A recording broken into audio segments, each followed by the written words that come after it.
More now on our big breaking news this morning. There's been a sensational development in the Prince Andrew sex abuse case.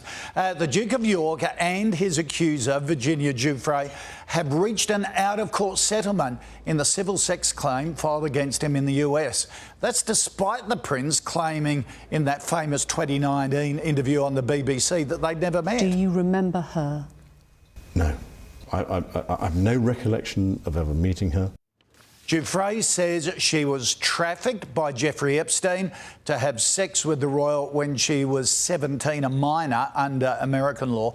Court documents show the Duke will make a substantial donation to Miss Giuffre's charity in support of victims' rights, and that the Prince regrets his association with Epstein and pledges to demonstrate his regret by supporting the fight against sex trafficking and by supporting victims. For more, we're joined by Sunrise Royal editor Rob Jobson in London.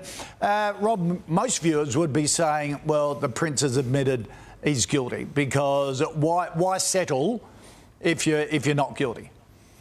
Well, there's a fair point, but the fact is he hasn't admitted he's guilty. He's agreed to pay a substantial amount of money to her charity and to her personally, but we don't know that figure. There's talk of it being something in the region of $10 million amongst the tabloids over here. But reality is he hasn't actually admitted to anything. And she hasn't, as part of the deal, made him admit to anything. So it's one of those situations that's left up in the air.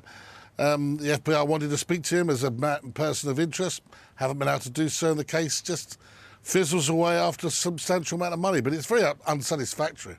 Yeah. Rob, would the palace have influenced the Duke's decision and said, just settle, sell your ski lodge, get rid of the issue? No, I don't think the palace themselves would be in that sort of position, but I'm pretty sure that the Prince of Wales has just about had enough of this. It's been a drip for several years, actually. This whole thing has been going on, and I think he just wanted it settled, certainly before the Thanksgiving service for the Duke of Edinburgh on the 29th of March. It would have been hugely, excruciatingly embarrassing, the details that emerged from this case. The Duke was due to give a deposition coming up within the next few weeks, which would have been probably like that TV interview times 10. Yeah.